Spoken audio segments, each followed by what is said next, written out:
नमस्कार. जिंदगी ही लय भारी आहे आपल्या YouTube चॅनलमध्ये तुम्हा सगळ्यांचं मनापासून स्वागत आहे. तर आपण जसं बोललो होतो एका व्हिडिओमध्ये की सुजोग थेरपी विषयी, तर त्याच विषयी आज आपण परत एकदा चर्चा करणार आहोत. तर आपला तो विषय अपूर्ण राहिलेला होता कारण एकाच व्हिडिओमध्ये पूर्ण सांगणं शक्य नव्हतं म्हणून. तर आता आपण कंटिन्यू करूया आपल्या ट्रीटमेंटच्या विषयावर. तर सुजोग थेरपी काय? सुजोग थेरपी म्हणजे मागच्या व्हिडिओत जसं सांगितलं की सुजोग थेरपी म्हणजे हा आपल्याकडचा शब्द नाही, हेही मी तुम्हाला सांगितलं. सुजोग म्हणजे ही एक ट्रीटमेंट पद्धती आहे जी हातांवर, तळ हातांवर, तळ पायांवर केली जाते. त्याचप्रमाणे तर आता तुम्ही म्हणाल हे कसं, तर मी तुम्हाला आता हे व्यवस्थित विश्लेषण करून सांगते की तळ हातावर तळ पायावर कसं.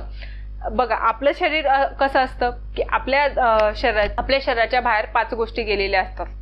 जशा आपल्या हाताला 5 बोट असतात त्याचप्रमाणे ते कसं, तर 2 हात, 1 डोकं आणि 2 पाय.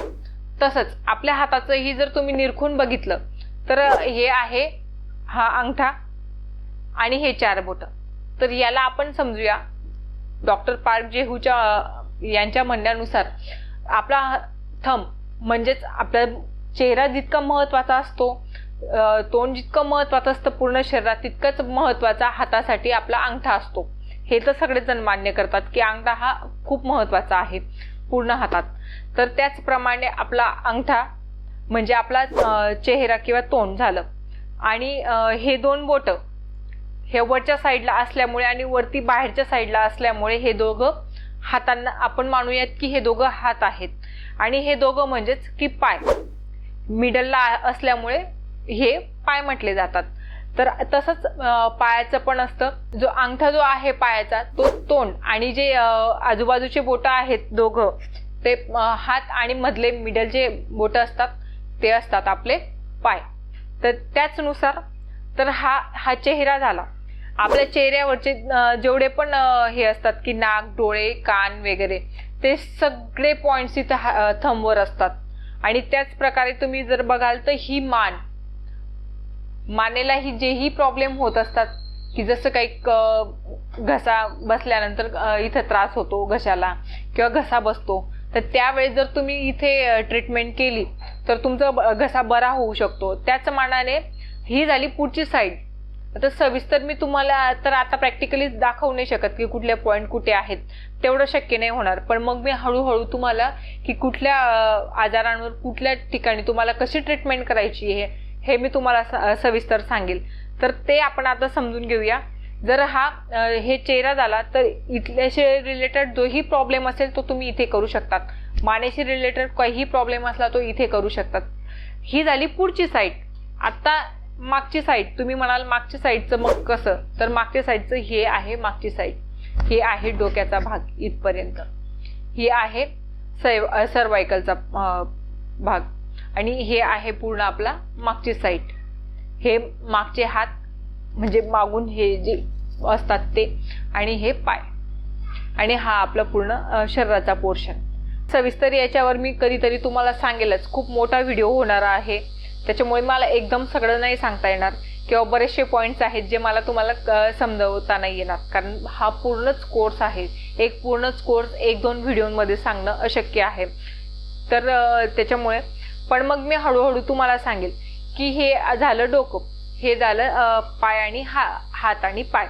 तर तुम्हाला जर ह्या हाताला काहीही प्रॉब्लेम झाला तर तुम्ही कंटिन्युअसली जसं हात भरला जाणं किंवा हात दुखतोय किंवा रिस्ट फोल्डमध्ये प्रॉब्लेम आहे किंवा एल्बो जॉईंटमध्ये प्रॉब्लेम आहे, रिस्ट जॉईंटमध्ये किंवा इथे आहे, तर तुम्ही आता बघा म्हणजे किती छान शरीराचं विश्लेषण केलेलं आहे याच्यामध्ये की हा चेहरा इथं मानेचा इथं एक जॉईंट आणि इथला एक जॉईंट.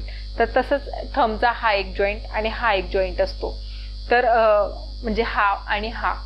परत पायाला हात आपला असा फोल्ड होतो, इकडे फोल्ड होत नाही व्यवस्थित, तर हात फक्त इतकाच फोल्ड होऊ शकतो मागे, पण पुढे हा पूर्णपणे फोल्ड होऊ शकतो. तर अशाच प्रकारे पायांचं पण आहे. तर आता आपण जाणून घेऊया हाताचे जॉईंट्स. तर हा जॉईंट्समध्ये इथला हा जॉईंट, काखेचा जॉईंट असतो तो हा जॉईंट असतो. परत हा जो असतो जॉईंट तो इथे म्हटला जाईल, इथून हा असा टर्न होत असतो. आणि इथला रिस्टचा जॉईंट म्हणजे हा जॉईंट. तशाच प्रकारे पायांचं पण असतं की हे आणि हा सेम. तसंच पायांचं की हे दोघं जे पॉइंट्स आहेत, जे जॉईंट्स आहेत ते शरीराशी जॉईंट आहेत. जसं की आपल्या पायाला जांघचा भाग असतो आणि हे म्हणजे गुडघ्याचा पुढचा भाग, जो आपल्याला इथं ट्रीटमेंट करायची जर तुम्हाला त्या गुडघ्याच्या जॉईंटला काही प्रॉब्लेम आला. आणि हा म्हणजे खालचा तळपाय जिथं जॉईंट होतो तो. तर तुम्हाला जर काही प्रॉब्लेम होत असला तर तुम्ही ह्या प्रकारे इथे ट्रीटमेंट करू शकतात की. आणि एक म्हणजे तुम्ही बघा, शरीर आपलं एक आहे. एका हाताला जरी त्रास झाला तरी तुम्ही दोघं हातांना आणि दोघं पायांनाही तुम्ही ट्रीटमेंट करू शकतात. तर पूर्ण म्हणजे ह्या हाताला जरी होत असला त्रास तर तुम्ही म्हणाल फक्त ह्याच हाताला ट्रीटमेंट करायची का? नाही, तुम्ही 4 पटीने ट्रीटमेंट करू शकता स्वतःच्या शरीरावर. 4 पटीने पॉइंट्सला तुम्ही मॅग्नेट्स किंवा सीड्स लावून तुम्ही ट्रीटमेंट करू शकतात आणि ते 4 पटीने आपल्या शरीरावर गुणकारीही ठरेल. तर जसं की ह्या हाताला जरी झालं तर तुम्ही ह्या हातावरही पॉइंट्स लावा, जमलं तर पायावरही लावा. आणि सहसा करून जर तुम्ही ट्रीटमेंट करत असाल, जर तीव्र त्रास होत आहे म्हणजे क्रॉनिक डिसीज जर असतील, तर तुम्ही क्विकली जेव्हा होतंय तेव्हाच तुम्ही प्रेशर देऊन तो डिसीज बरा करू शकतात.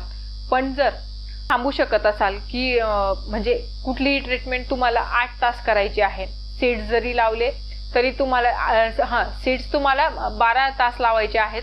आणि जर मॅग्नेट लावले तर मॅग्नेट तुम्हाला 8 तास तरी कमीत कमी तुमच्या हातांवर किंवा पायांवर असले पाहिजे. आता मग तुम्ही म्हणाल की दिवसा तर शक्य नाही होत की कुठल्याही त्रासाला तुम्ही दिवसा मॅग्नेट 8 तास राहू कोणीच नाही देऊ शकत. आणि जर स्त्री असेल तर कुठल्याही स्त्रीला घरातले कामं सोडून मॅग्नेट लावून फिरणं आणि एकदाचा पाण्यात हात गेला म्हणजे त्याचा असर काहीच होत नाही. तर म्हणून तुम्हाला सहसा करून नाईटला लावून ठेवा. जर तुम्हाला नेहमी हेडेक होत असेल तर नेहमी हेडेकचा जो पॉईंट आहे डोक्याचा, तर तुम्ही जर चेक केलं, आता समजा तुमचं डोकं दुखतंय ना, तर तुम्ही चेक करा. असं तुम्हाला कुठे ना कुठे पेन दिसेल. किंवा मग तुम्ही प्रेशर देऊन नाही चेक करू शकत, कारण जिम्मी वगैरे प्रत्येकाकडे नसतील. मी ते सगळे इक्विपमेंट तुम्हाला पुढच्या व्हिडिओमध्ये दाखवेलच की काय काय इक्विपमेंट लागतात ते. जर नसेल तर तुम्ही माचीची काडी जी असते किंवा एअरबड्स जे असतात त्याच्याने तुम्ही प्रेशर देऊन तुम्ही चेक करू शकतात. त्या प्रकारे त्या ठिकाणी बरोबर तुम्हाला त्रास जाणवेल. जिंदगी ही लय भारी आहे, हे आपला विषय आहे. तर ह्याच विषयानुसार खरंच जिंदगी खूप भारी आहे. तुम्ही जर ॲलोपॅथीच्या हेवी डोसेस घेत असाल तर हेवी डोसेसचे जसे परिणाम तात्काळ मिळतात तसे दुष्परिणामही खूप असतात. म्हणूनच ह्या काही ट्रीटमेंट आहेत, जसं आयुर्वेदिक झालं वगैरे, अरोमा थेरपी किंवा सुजोग थेरपी वगैरे, की हे करून तुम्हाला किंवा नॅचरोपॅथीमध्ये पण असतात की नॅचरल गोष्टींनी तुम्हाला ट्रीटमेंट करायची आहे. आणि ती ट्रीटमेंट पॉवरफुलही तशी असते आणि सेफही असते. त्याच प्रकारे आपण याच्यातही खूप चांगली जिंदगी आहे. तर एका त्रासामुळे दुसरा त्रास सहन करणं हे आपण डिझर्व करत नाहीत. तर मग ह्या अशा प्रकारे ट्रीटमेंट करत राहू. आणि आपल्या चॅनलवर असंच नाही की फक्त सुजोगचंच वगैरे, तर सगळ्या प्रकारची व्हिडिओ तुम्हाला बघायला मिळणार आहेत. आणि ह्याचसाठी आपल्या चॅनलला लाईक, शेअर, सबस्क्राईब करायला विसरू नका. आणि हो, कमेंट्स नक्की करा. तुमच्या कमेंट्स, तुमच्या प्रतिक्रिया माझ्यासाठी खूप महत्त्वाच्या असणार आहेत. इथपर्यंत व्हिडिओ तुम्ही बघितला त्याबद्दल खूप खूप आभार.